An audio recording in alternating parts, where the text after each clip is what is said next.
और ब्राह्मण जाति में जन्म था। लेकिन एक भी ब्राह्मण का कोई चिन्ह नहीं कि ब्राह्मण के कोई चिन्ह हो, एक भी चिन्ह नहीं। सबके साथ समान भाव, समान व्यवहार, और किसी को ऊंचा और नीचा नहीं, इस तरह के विचार समानता के।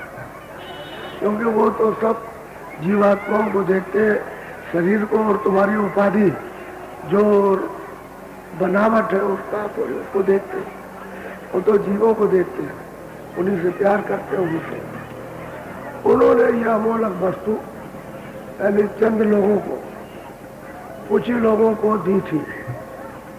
कुछ लोग तो चले गए, इन्हें जुड़े रह गए थोड़े से, उनको देख करके और ये कह गए थे कि जो हमने ये सामान दिया है अमोलक खजाना, मेरा तो वक्त पूरा हो गया और मैं तो अब चला जाऊंगा जल्दी में, लेकिन ये चीज रखना नहीं, बांट देना, ताकि जीवों के फायदे में, जीवों का इससे काम हो। कुछ छोटी छोटी बातें यानी बहुत गहराई से समझा करके, बुझा करके, और फिर उन्होंने मतलब है कि शरीर पहले ही 6 महीने पहले ही जोर से कहने लगे कि भाई जब किसी को भी कुछ करना धरना है, भजन, कुछ ध्यान, कुछ पूछना है तो मेरे सामने कर लो, मेरे सामने पूछ लो, मैं तुमको उसका उत्तर सब दे दूंगा। तो जिसको जो समझ आई अपना पूछा, जो समझ आई पूछ करके समझा, तो बहुत सादा सीधा सादा।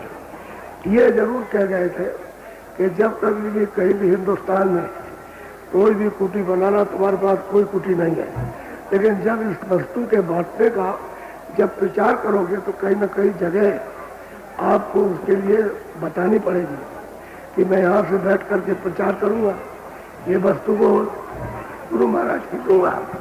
तो उन्होंने बताया कि मथुरा में रखना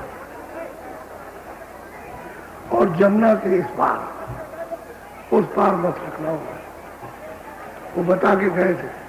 तो हमारा तो यहाँ कोई आदमी नहीं, कोई यहाँ हमारा घर नहीं, कोई रिश्तेदार नहीं, कोई जान पहचान का नहीं। अरे कह लगे कि तुम क्या समझते हो, जान पहचान तो जरा देर में चुटकी बजाने में होगी, तुम समझते क्या हो?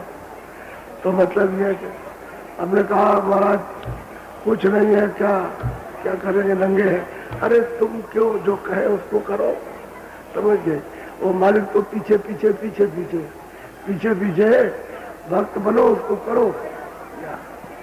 बस वो सब समझा के गए, जैसा भी पूछा वैसा उत्तर दिया, जिस भाव से पूछा उसी भाव से उत्तर मिला, सब समझा बुझा के गए।